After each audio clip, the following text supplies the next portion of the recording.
All right, well, I'll get started in here. Now, you can either turn your homework in to me today or tomorrow, but do turn it in. So, it's up to you guys. I did post the next homework set, which is on mostly graphing with calculus, which we're talking about. So if you missed yesterday, make sure you watch the video sometime soon. It's up there on the playlist. So the last result we got to is the mean value theorem. So I will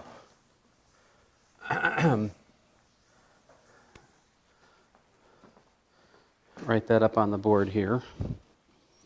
As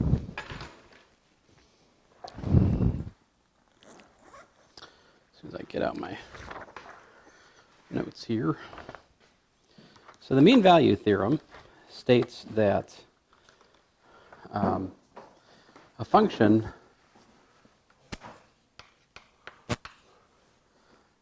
so basically we have suppose f is function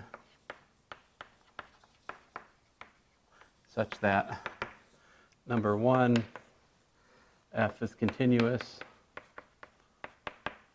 on the closed interval a to b. Number two, f is differentiable on the open interval from a to b. All right, then there exists c in the open interval from a to b such that f prime of c is equal to f of b. Fine. F prime of c is equal to f of b minus f of a over b minus a. In other words, what the mean value theorem says is that if you have a function which is, nice enough, continuous and differentiable, then the average rate of change over the interval from a to b is equal to the instantaneous rate of change at some particular point in that interval. Right? That's what it says. Or you could look at it in graphical terms. It says that if you look at the slope of the secant line going from a to b over some interval, well, there has to be a tangent line somewhere in that interval which has the same slope. There has to be at least one tangent line which is parallel to the secant line. All right, so that's the mean value theorem. We proved it last time. So an immediate application of this is the following. Proposition 5.1.14.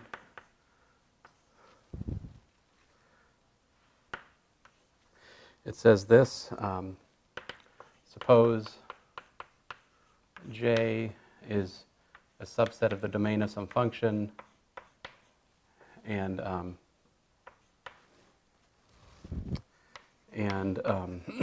J is connected, all right, and F is differentiable. I think I failed to say F is differentiable in the statement in my notes, but that's kind of assumed here. Number one, if f prime of x is greater than 0 for all x in J, all right, then f is strictly, I'll write it on the next line here, then f is strictly increasing on J. All right. Number two, if f prime of x is less than 0 for all x in J, then, it's supposed to be a then, f is strictly decreasing on J. So, do you guys know what I mean by strict increase and strict decrease? Maybe not, right? So, if A less than B implies f of A less than f of B, and on the other hand, if it implies f of A is greater than f of b. So the top one would be strict increasing, bottom one would be strictly decreasing. If I don't use the word strictly, right, the definition of increasing and decreasing allows equality. So like I told you last time, a constant function actually I don't think I told you this, but it is true, a constant function is both increasing and decreasing everywhere in my definition of increasing and decreasing. But a constant function is neither strictly increasing nor strictly decreasing. So strict increase and strict decrease is it's a more stringent condition than just increasing or decreasing. All right? So let's look at the proof. I'll look at a proof of 1.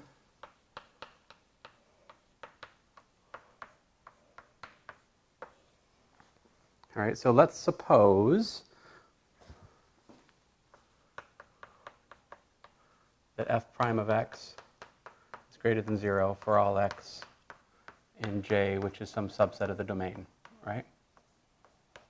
And we're assuming that J is connected. What's that mean for J to be connected? What's another word for a connected set? Remember? We talked about this earlier in the course. A connected set, we also call these intervals.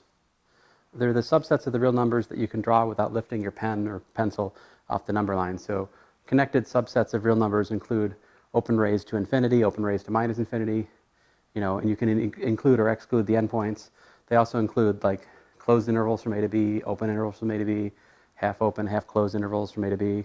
And then finally, the stupid case of J just being a point. Actually, that case we're assuming, we are assuming that J is not just a singleton here. That is true. So we're assuming that J is like a set containing at least an infinity of points. So that is actually the case. But anyway, so there we go. Let A comma B be a subset of J, right? So take any subset from A to B of J. I can do this because J is connected, right? You don't have to worry about somehow taking a subset of trying to put a closed interval and like somehow jumping outside the set. If you think about what an interval is, you can definitely do this, right? And notice since f is differentiable, we know f is continuous on AB, right? Because differentiable implies continuous. Remember, we proved that. And so great. What do we have? We have met condition 1 and condition 2 for our function, right? So the mean value theorem applies.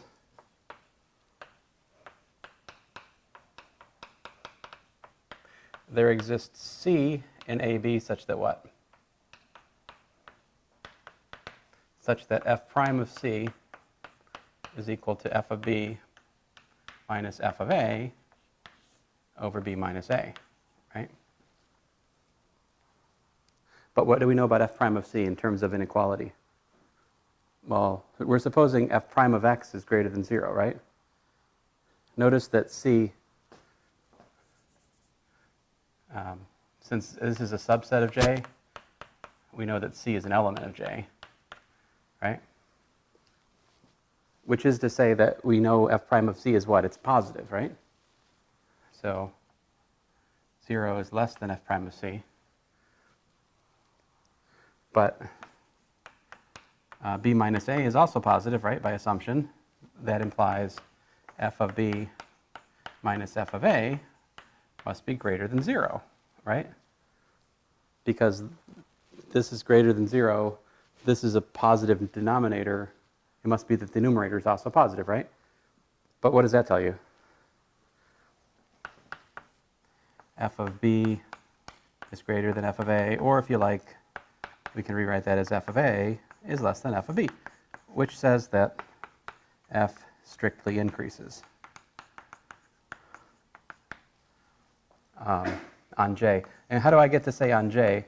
I mean, I get to say on J because AB was an arbitrary, right? It was an arbitrary closed interval, so I've proved it for any AB, actually. Okay? So the takeaway message here is that if we have connected intervals, if we have a connected set on which the derivative is positive, it's increasing. If we have a connected set on which the derivative is negative, it's decreasing. Right? This is the result.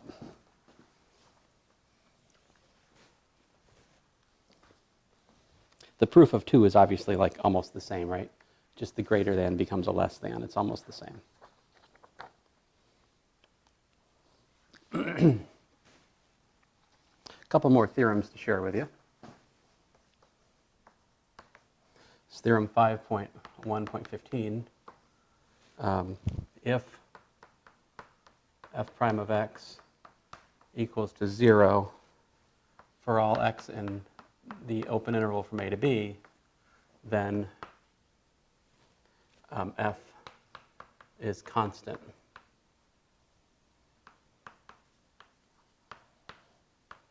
On AB.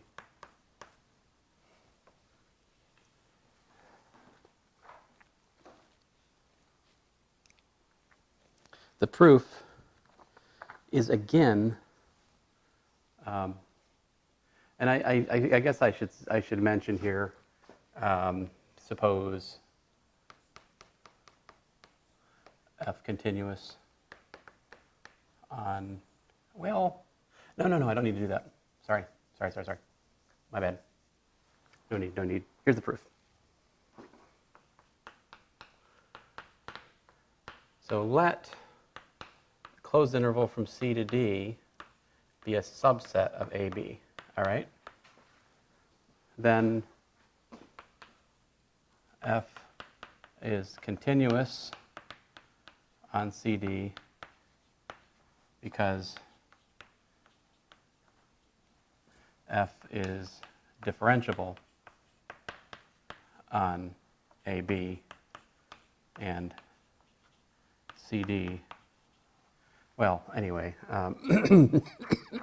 CD is a subset of AB, right? So we know that if it's differentiable on AB, that means it's continuous on any subset of that, because differentiable implies continuous, right? So we know f is continuous on CD, and we know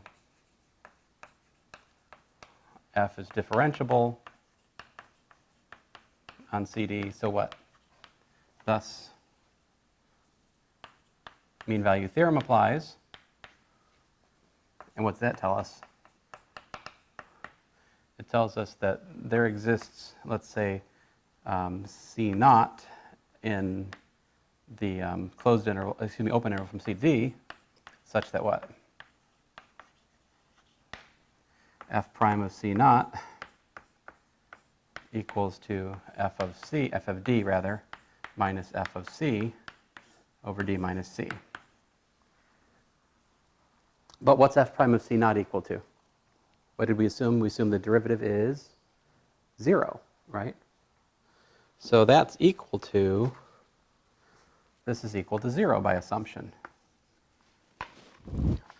Which tells us what? Thus,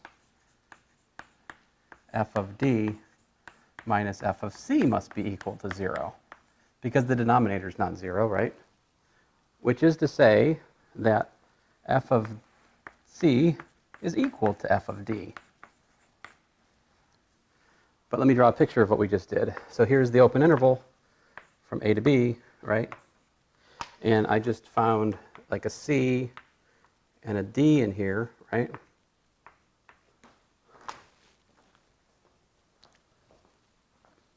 And we proved what? F of C. Oh, sorry, I was out of range. But everybody's here. Good. It's better. But f of c is equal to, so what does that show? That shows that the value of the function's the same at those 2 points, right? But those 2 points are arbitrary, right? Therefore, the function's constant.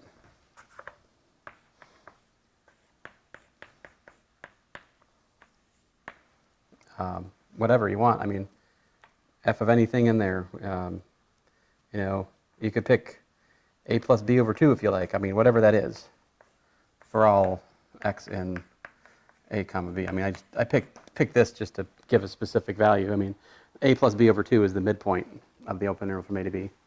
Whatever it is, it's the same throughout the whole thing, right? Now, this theorem is very graphically unsurprising, right? Because if you think about it graphically, you're saying that the function has a tangent line with slope 0 at every point, right? The only way that's possible over a connected domain is if that function is just a flat line, right? It's a constant. So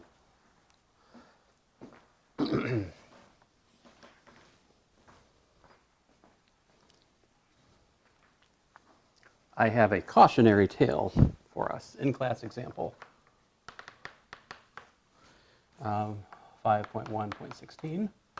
Here we're going to look at f of x equal to the square root of x squared divided by x for x not equal to 0. All right. Let's calculate the derivative of this, this fellow. How are we going to do it?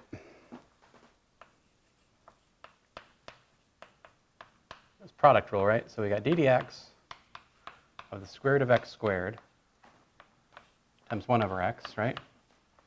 Plus the square root of x squared times d dx of 1 over x.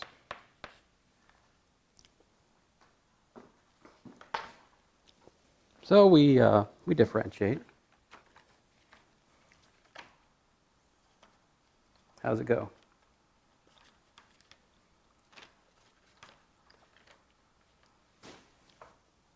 Well, remember the derivative of the square root function is 1 over 2 times the square root of x squared, right? But then I have to multiply by the derivative of the inside function, which is x squared times 2x. That's the chain rule, right? So there's the derivative of that. I've still got my 1 over x out here, right? And then I get plus square root of x squared. Let's see here. Derivative of 1 over x is minus 1 over x squared, right? So let's clean things up. What do we got? We got 1 over square root of x squared, right?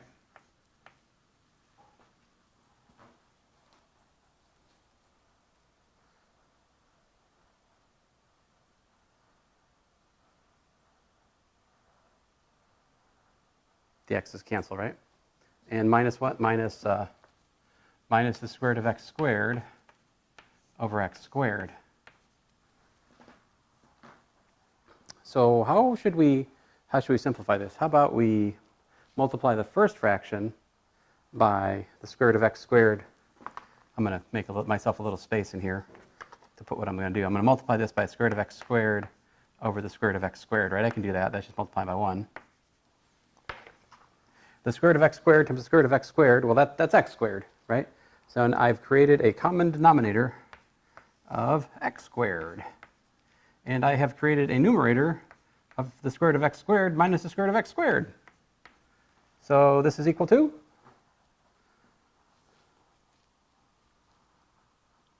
Looks like 0, doesn't it?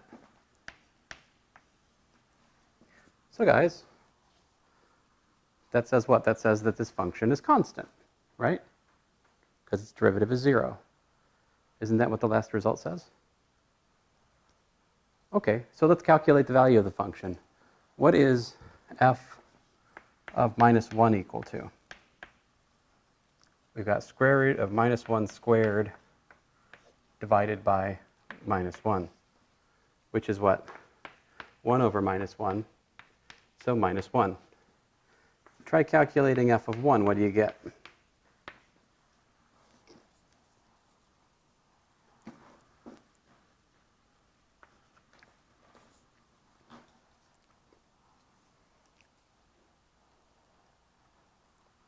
We get the square root of 1 squared over 1, right? Also known as 1. Ooh, this does not look constant, does it? Does this violate my theorem? Why or why not? Why is this not an example that shows that the last, theorem 5.15 is incorrect? What's the catch?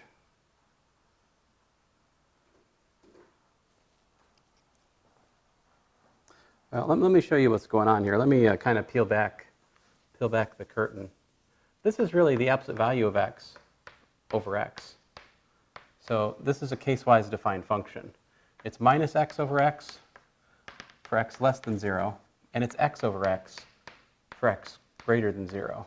So in truth, this is the function minus 1 for x less than 0 and 1 for x greater than 0. So it's constant for negative x, and it's constant for positive x. But notice that 0 is missing in the middle. So the fact that we have derivative 0 on an open interval, this cannot be ignored. See, because here we have derivative 0 on what? This is on minus infinity to 0, unioned with 0 to infinity. This is not connected because it's missing 0. All right? That's a disconnected set. On the other hand, if you just look at just the positive, or if you look at just the negative, well, those are connected sets, and the theorem applies there. And in fact, of course, the function is constant. It's minus 1 for negative, and it's plus 1 for positive. So there's no contradiction with the previous theorem. It's just a cautionary tale. We must pay attention to the criteria of connected. Okay. Next theorem. I'll get out of the way. This is also an important one to know about. What can we say if the derivatives of two functions match up on a connected interval? All right? So theorem, if f prime of x is equal to g prime of x for all x in j, again, well, let's make it more specific. I'll just do an open interval, a to b. Then f of x is equal to g of x plus a constant for all x in a, b.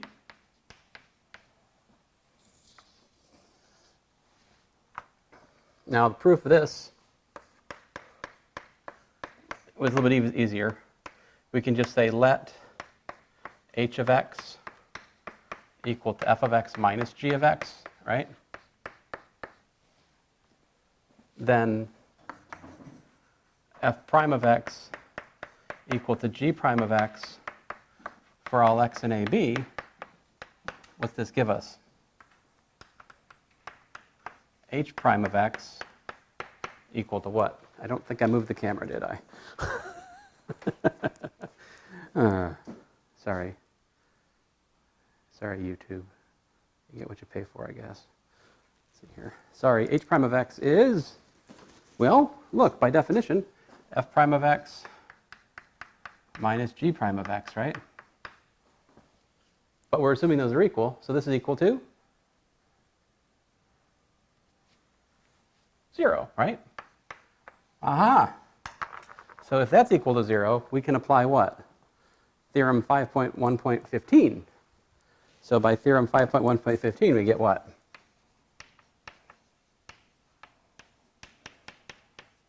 H of x is equal to a constant for all x in the open interval from a to b. But what does that tell us?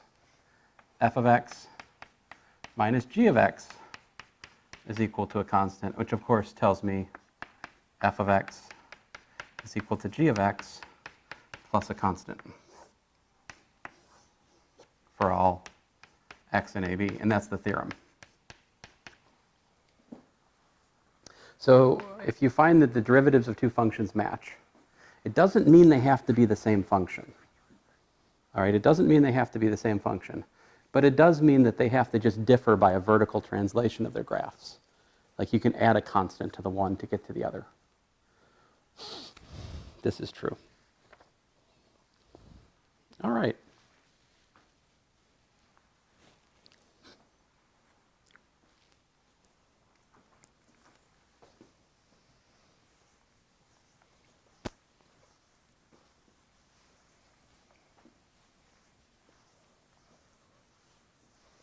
Now it's time to stop and take stock of what we've learned and develop it into a practical method to analyze functions. All right? And so this brings us to what I call the sign chart technique. All right? Let me kind of explain it in words.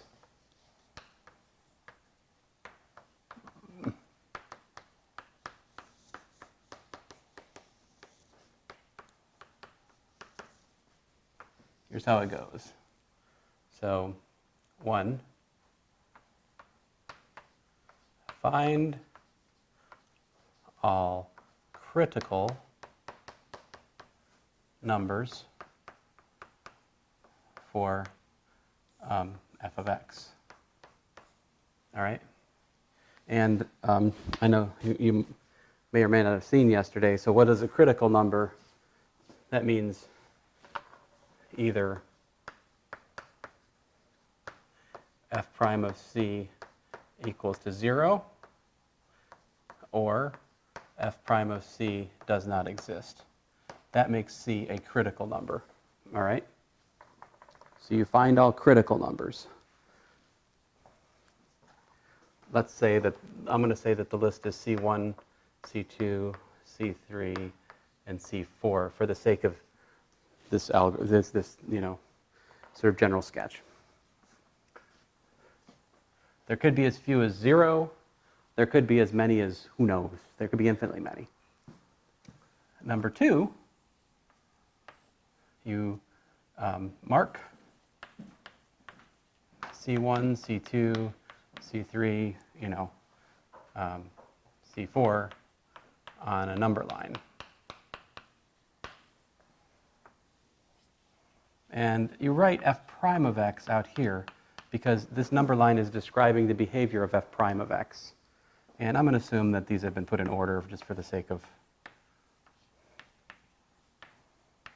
like this, all right?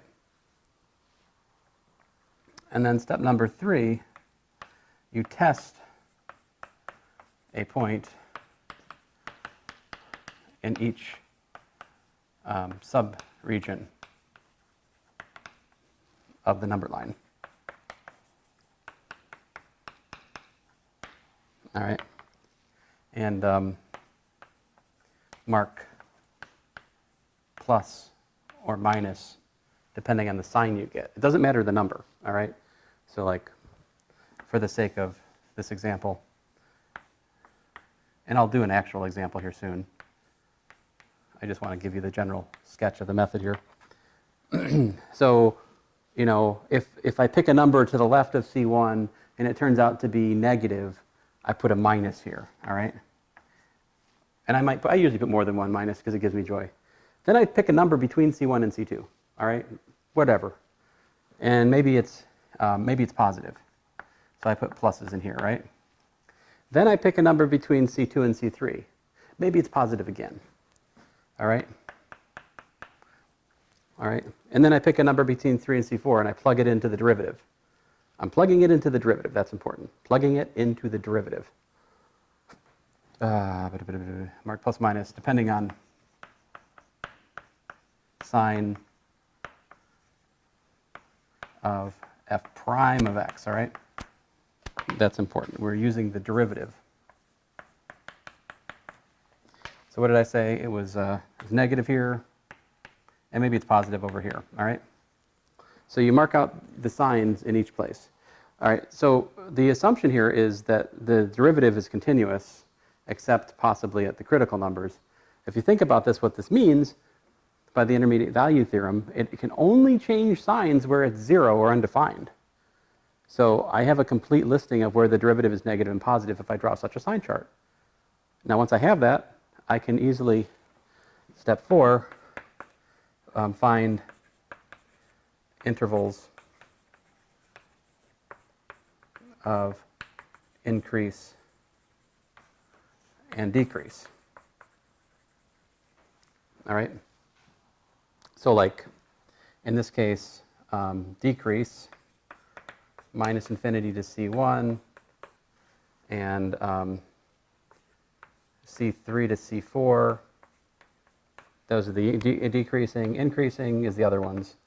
So like C1 to C2, C2 to C3, and C4 to C4 to infinity. Those are the intervals where it's increasing.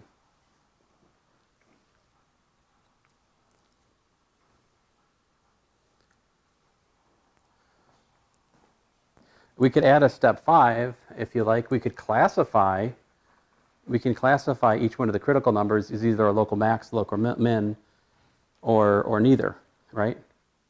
So how to classify, this is called the first derivative test. First derivative test says that if C is critical point, what's a critical point? C is not a critical point. C, I should say, C, comma, f of C is critical point. So by that I mean that the critical number is also in the domain of the function. We do have critical numbers which are like at vertical asymptotes, right? So that would not be included in this discussion. So if it's a critical point, then 1, if the sign chart looks like this, plus, plus, plus, minus, minus, minus, then f of C is local blank. 2, if the sign chart looks like this, if it changes from minus to plus as we read it from left to right, then f of C is local fill in the blank. And step 3, if the sign chart looks like this or this,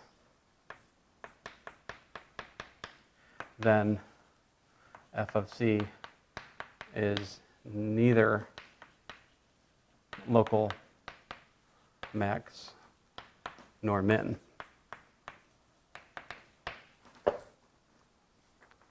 So can you guys tell me which is the max and which is the min? Let me draw a picture.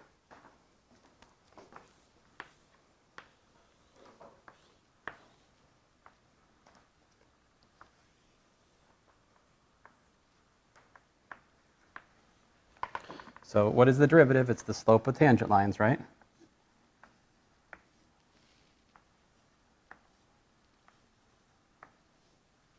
Slope what? Positive, slope negative, slope negative, slope positive. So which one of these, if it changes from plus to minus, it's a local max. See it?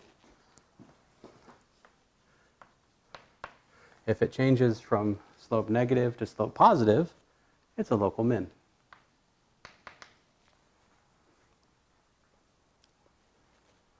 Now, so this first derivative test, I can ask you a problem where I just say find intervals of increase and decrease. In fact, I think that's what I do. Well, actually, I think the first about 5 problems in your homework, 4 problems are just find the intervals of, find critical numbers, intervals of increase and decrease, and classify each critical number, critical point as either a local max, min, or neither, right? So, yeah.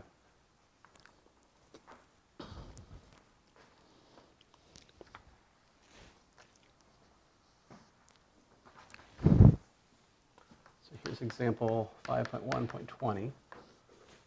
Here we have f of x equal to 1/3 x cubed plus 1/2 x squared minus 6x.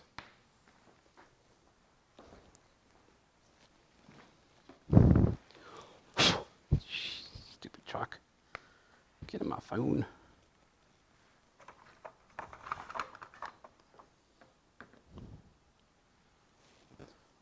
All right, so first order of business, we need to find the critical numbers, right? So we calculate f prime of x. What do we got? We've got x squared Why do I just have x squared? Because the power rule gives me 3, but there's a third there. The 3 and the third cancel. And then, likewise, the half cancels with the 2s. I get x squared plus x minus 6. Can we factor that?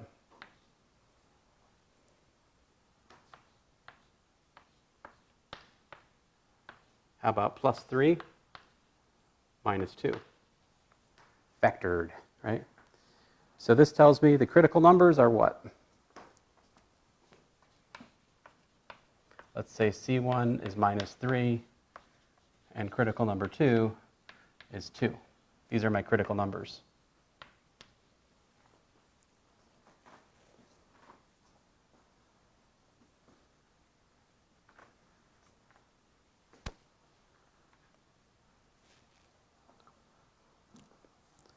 So let's make a sign chart.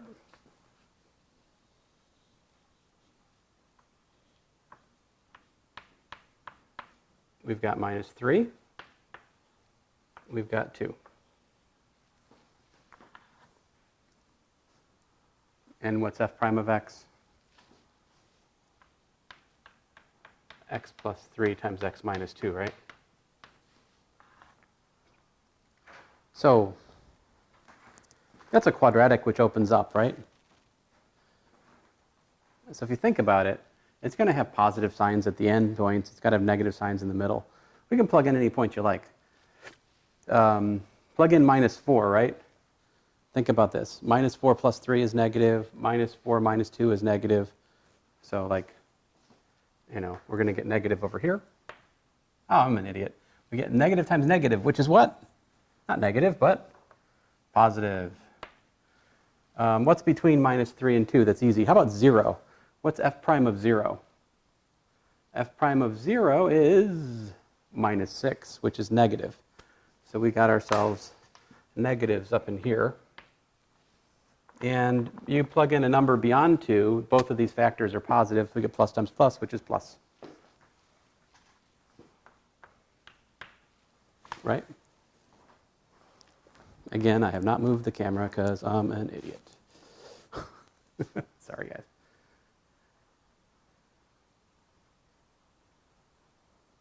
Fortunately, I haven't erased anything. Record. All right, so there we go. We got our sign chart. We filled it out. Now we can read off the intervals of increase and decrease. What are they?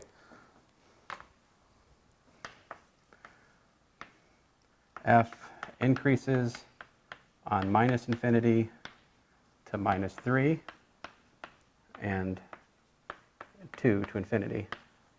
F decreases on minus 3 to 2. Right?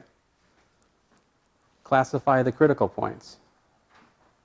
We find f of minus 3, whatever that is a local, what?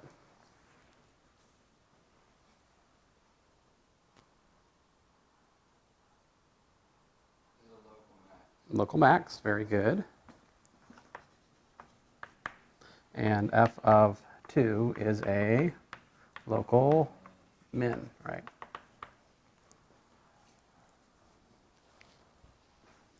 Let's see if I crunched the numbers in the notes. I hope I did. Now the value of f of 3, it turns out it's equal to 27 over 2. The value of f of 2, it works out to minus 22 over 3. So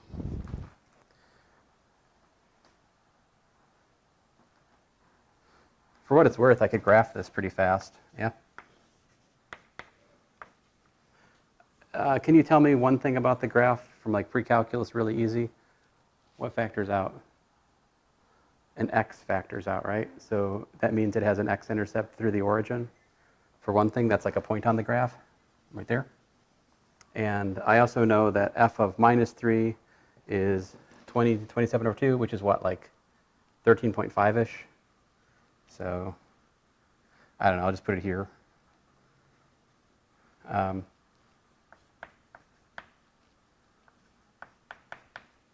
That point. And then minus 22 over 3, that's about like minus 7.1 at 2, so it's like down, it's about not quite as far down.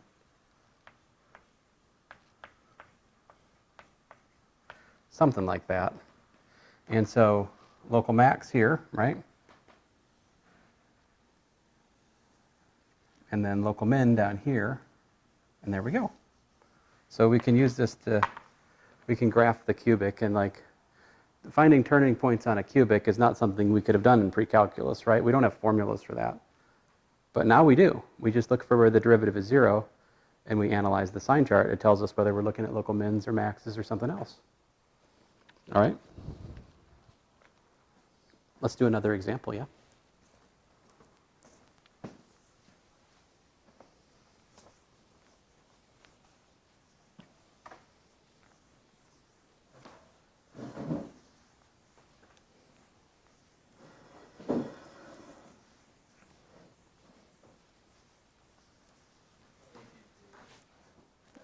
Oh, no, no, no, I'm not erasing that. Don't worry. I can put this, I can put this camera somewhere else so you can sit here, man. You know? No worries. Just couldn't see the number. In fact, you could sit right there. That would probably be best for you, wouldn't it? I'll move this. I mean, you can, you're not even going to bother the camera if you sit there. Cameras are less important than people, you know? What's that? Does the sun just heat up this building, or that just turn the air conditioner? So I'm not the only one sweating in here, huh? It's always hot. Oh, the thing is, like, we're that time between times where you can save money on not doing any kind of air processing. So this is a symptom of all large buildings, unfortunately. I wish I could say it was unique to this campus. It is not. 5.1.22. It's like the weather's wonderful outside, but the inside weather, not so much. F of x is, this one's x to the 4th minus 4x cubed minus 12x squared plus 32x. All right. And we're told to find intervals of increase and decrease, and I'm giving you, we are given a hint. F prime of 1 equals to 0, so we'll make use of that in a second. We're going to get back to, remember that polynomial factoring stuff we were doing earlier? Yeah, we're going to do it again right now. So f prime of x, what do you got? You got yourself a 4x cubed minus 12x squared minus 24x plus 32. All right? Now, that's kind of hard to factor, right? I think we could factor a 4 out, though, right? Let's do that.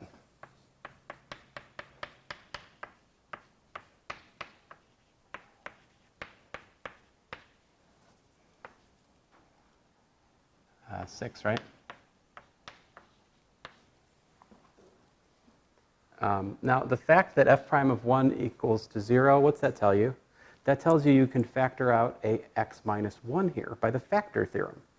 So we know that this is like 4 times x minus 1 times, well, something. Let's see if we can figure it out without doing much more than just figuring. So I have to put an x squared here because I got to get back x cubed, right? And if I want to get an 8 over here, that forces me, to put a minus 8 there, right?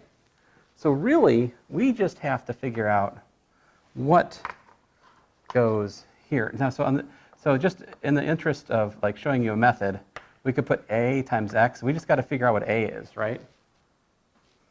So how do you figure out what a is? Well, you can guess, right? But what else could we do? We could just like multiply this back out and like see what a has to be, That's probably a good idea.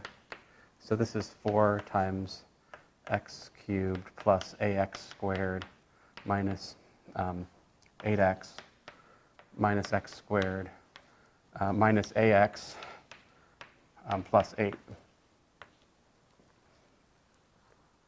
So you've got, I think you can combine this and this, you get a minus 1 x squared terms, right? And if you look at this one and this one, you've got like minus a plus 8x terms in this. And so if you compare, you can compare either one, right? We can either go, aha, so, you know, a plus 8 apparently has to be equal to what? 6 in order to make it like multiply back out. Or you could go, oh, so a minus 1 has to be equal to 3. Oh, minus 3, right? But however you slice it, what do you get? Did I get that right? Minus 3?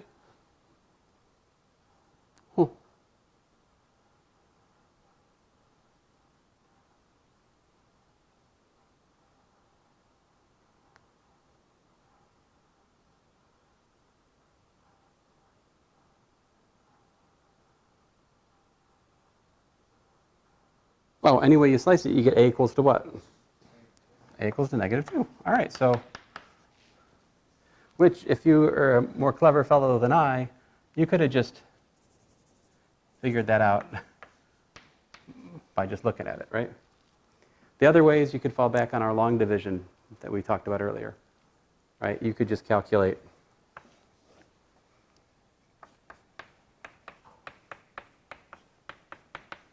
divide x minus 1 into it, what you got?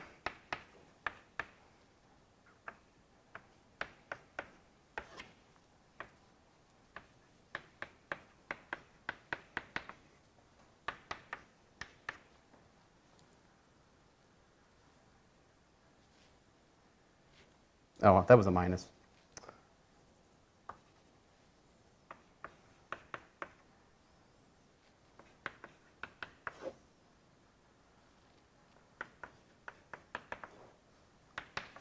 So, I mean, whatever floats your boat. That was a -8, wasn't it?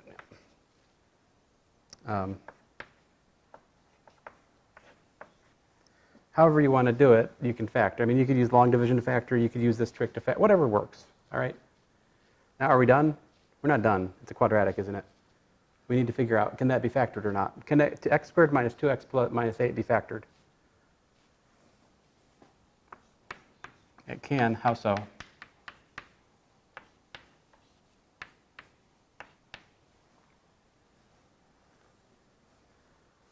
How about -4 plus 2? That does it for us, right?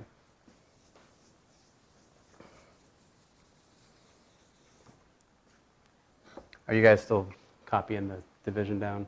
Yeah. Cool.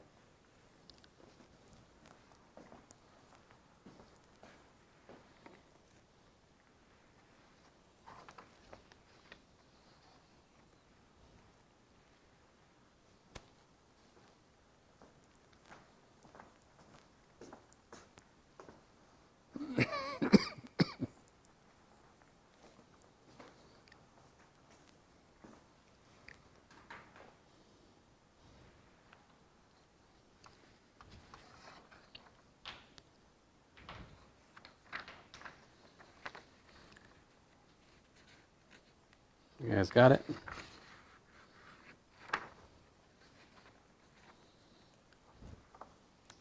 So,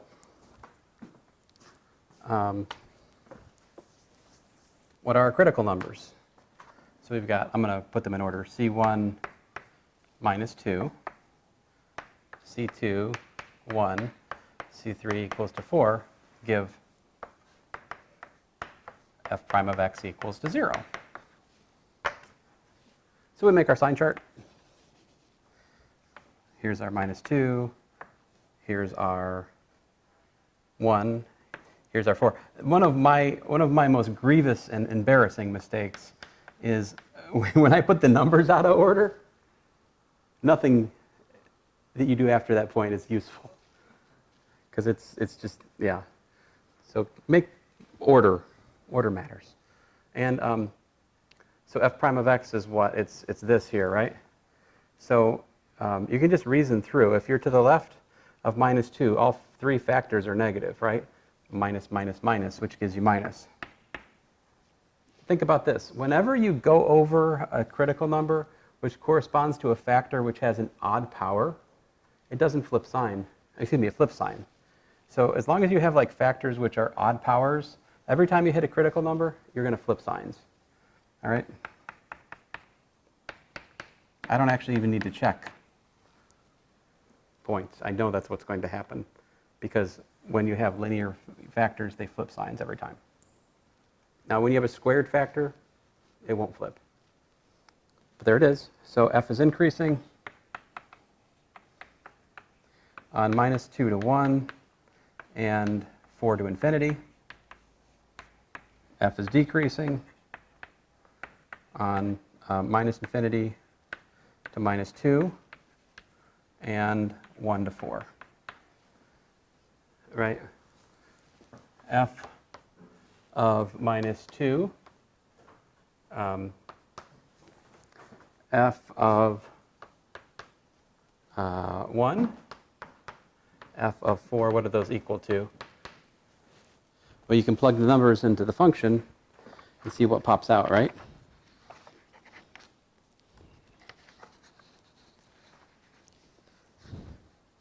Ah, curses, this is nice. I don't have numbers. I'll have to use my calculator. I really don't want to do that. Fine, I'll just write it out. This is 16 minus 4 times -8 minus 12 times -2 squared plus 32. So notice there's two things going on, right? Sometimes we're evaluating the derivative. Sometimes we're evaluating the function. And which one's which, you got to keep track of. You must be careful not to confuse evaluation of the function and evaluation of the derivative. We do both. Oh, this is just going to be huge. 4 to the 4th minus 4 times, well, actually, that cancels. Minus 12 times 4 squared. Oh, that's a big number. Plus 32. All right, I don't really want to. Anyway, these numbers are whatever they are. Like, don't make me calculate them, okay? You tell me. Local max? Local min, what is it?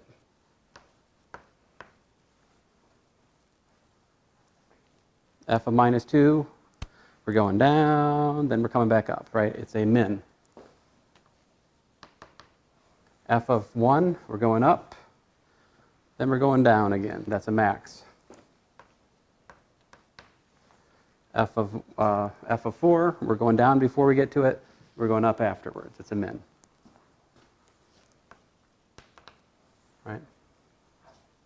And so, without getting into the numerics, we've got, again, not to scale, but we've got like a minimum here, we've got a maximum here, and we've got a minimum over here. I'll put it here, actually, right?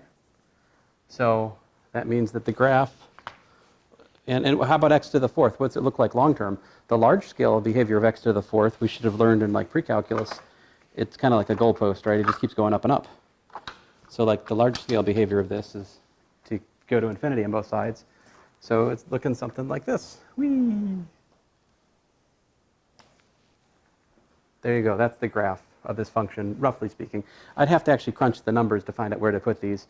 And I don't even know if they're really above or below the x-axis as I've drawn them, okay? So this is a sketchy sketch.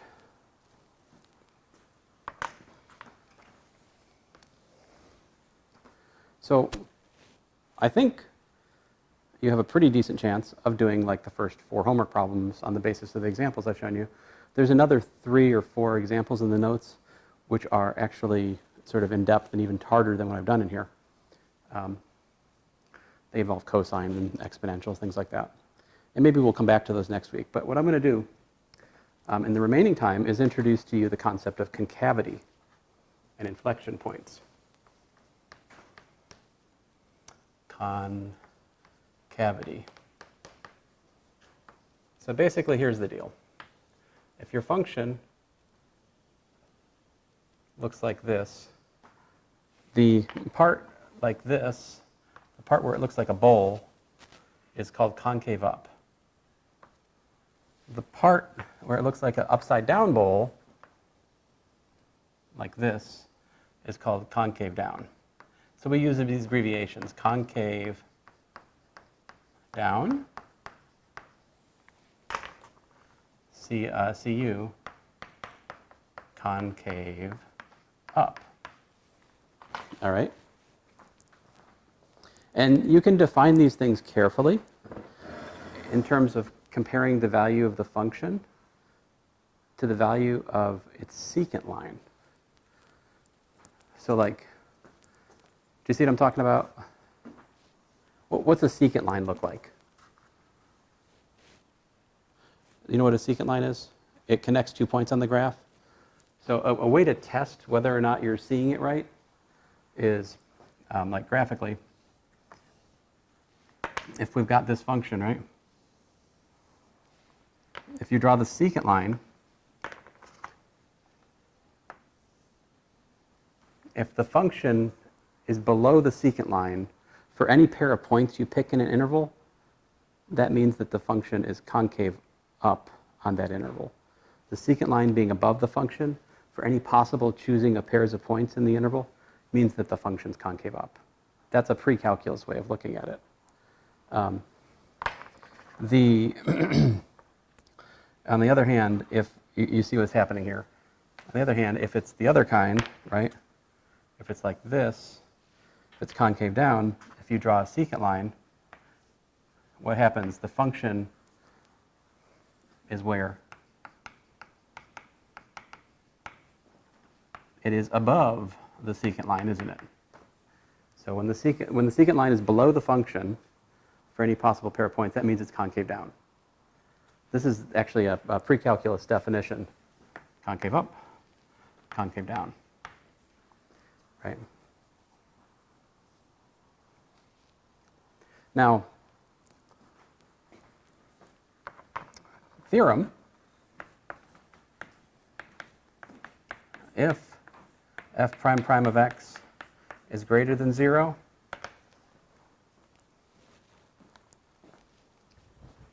if prime prime of x is, oh, I don't want to erase that. I save that example. Curses. So if f prime prime of x is greater than 0 for all x in connected J, then f is concave up on J. If f prime prime of x is less than 0 for all x in the connected J, then f is concave down on J. And so you see what's going to happen here. We can make a sign chart for the second derivative. We can find the places where the second derivative is either 0 or undefined, and we can test points between there to decide whether the function's concave up or concave down, just like we did for increase and decrease. We can do the same song and dance for f prime prime. So let's see here. So this is the theorem. I'm not going to actually go through the proof of this theorem, but I will try to show you try to explain it at least. What does it mean? What does it mean for f prime prime of x to be positive? Let's think about that.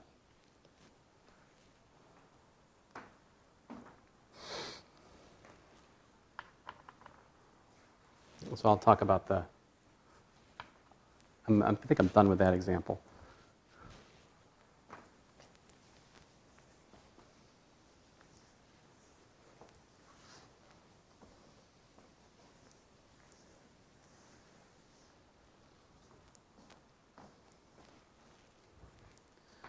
So think about this. If f prime prime of x is greater than 0, that means that d dx, right, of df dx